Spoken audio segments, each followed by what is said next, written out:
Success isn't given, it's earned. And earning it means becoming the person who deserves it. The bottom line is where we cut through the chaos to simplify success, uncovering the strategies, mindset, and resilience it takes to win. Real stories, expert insights, and practical tools. Because the only way to the top is by putting in the work. This is The Bottom Line. Welcome to The Bottom Line. I'm your host, Ryan Herpin, and I'm excited to have you here today. This show is all about cutting through the chaos to simplify success. I believe there is more to success than a fancy degree or awesome title.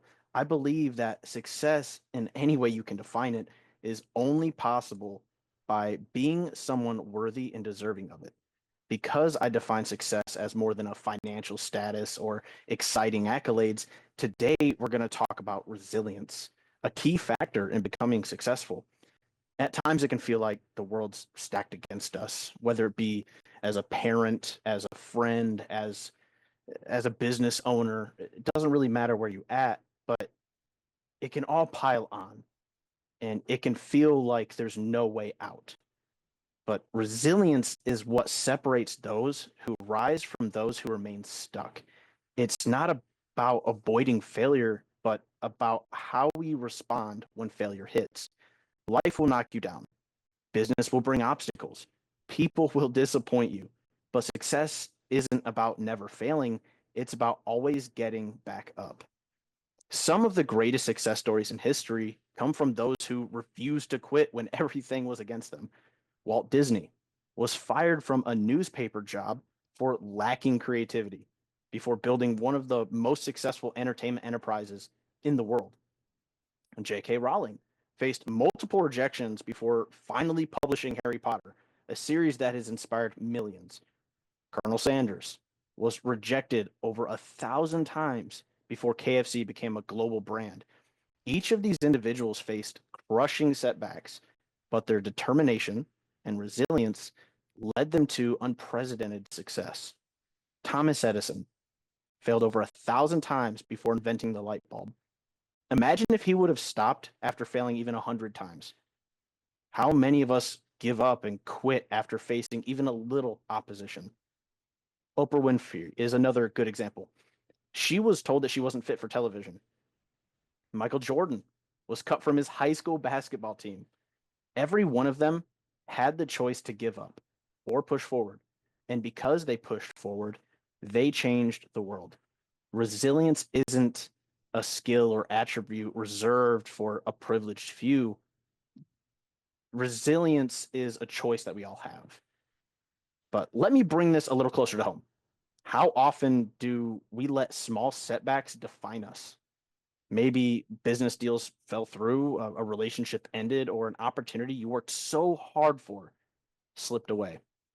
In those moments, it's easy to feel defeated.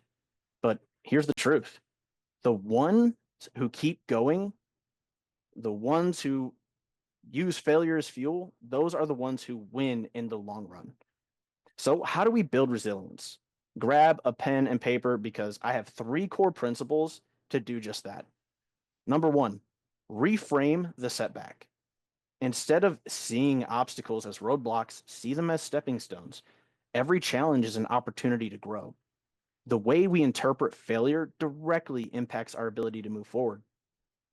If we see setbacks as personal failures, we internalize them and struggle to recover. But if we see them as lessons, data points that inform our next step, we develop a mindset of continuous improvement.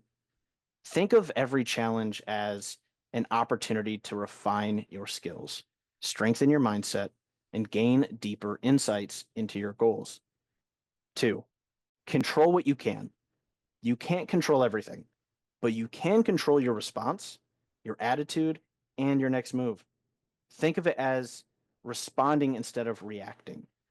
Many people waste energy focusing on things outside of their control: other people's opinions, unexpected setbacks, or economic downturns. True resilience comes from shifting that focus inward. Ask yourself, what can I influence right now? What's the next best step I can take? By concentrating on actions within your control, you regain a sense of agency and momentum no matter the circumstances. 3, keep moving forward. Progress, no matter how small, is still progress. The key to resilience is action. Keep taking steps forward, even when they're small. When facing adversity, it's easy to become paralyzed by fear or uncertainty, but waiting for the project to fully fulfill is not always the right answer. Perfect moments and perfect plans only lead to stagnation. If you focus too heavily on everything being perfect and always exactly right, you might not get anywhere. Instead, focus on taking the next small step. Small wins compound over time, creating momentum and confidence. The single, rather simple act of just moving forward, even if it's just one small decision, can break the cycle of fear and doubt, leading to breakthroughs and success. Before we get to our guests, I want to share a simple story of how I applied these principles early in my career while being mentored by a man named Jack Smith. I was a welder who had recently been promoted to a supervisor. At just 23 years old, I suddenly found myself in charge of a production line that needed to grow by over 100% to meet demand. I had no prior experience in leadership, and the weight of that responsibility was literally overwhelming. The sounds of grinding metal and heat from all the welding torches and that consistent pressure of deadlines made it feel like the goals posed an insurmountable challenge. My mentor, Jack, one of the owners of the company, was not one to hand out praise. He was tough, relentless, and expected results. Every day he pushed me to do more, to think critically, and to step up beyond what I believed I was capable of. He tested my resilience and discipline, throwing more responsibilities my way and demanded solutions instead of excuses. At first, I let the pressure and the newfound authority go to my head. As a 23-year-old, I kind of gave into some of that. I became a dictator rather than a leader. I barked orders, drove the team hard, and expected obedience without understanding the real meaning of leadership. The production numbers improved, but the morale of the workers plummeted. Resentment replaced respect. And the team that once had my back started seeing me as the enemy. Jack saw what was happening and decided to teach me a lesson I would never forget. One day he surprised me on the production floor without much ceremony. He stripped me away of my title and cut my pay in half. I had gone from supervisor to everyone's helper, right back to where I started. Standing there stunned, I couldn't believe what just happened. I feel like I had everything, then all of a sudden it was ripped away. My mind racing, I had really thought like, did I just fail that bad? Did this just end my career and opportunity to grow in this field as a leader? Jack looked me in my eyes and said, a good leader is just a servant of the people he leads. You forgot that. Now you have a choice: quit and run, or stay, learn, and become the leader your team actually wants. That moment really stung. That was not what I wanted to hear, obviously, at 23 years old. It's not something I thought I was going to have to deal with and go through. I thought I was on the straight and narrow. It felt like I hit rock bottom. Most people would have walked away humiliated, but I chose to stay. I worked side by side with the same workers I had once ordered around. I listened to them, understood their struggles, and earned their respect, not through authority, but through humility and service. Over time, something incredible happened. I transformed. And in the end, I didn't just earn back my title, I was promoted to the director of operations, leading the very leaders that I once worked under. That experience taught me that resilience isn't just about enduring tough times, it's about learning, growing, and becoming stronger because of them. Leadership, success, and resilience are forged in the toughest moments, and it's how we handle them that defines who we become. To recap my story, resilience played a role in three critical ways. First, I had to reframe this setback.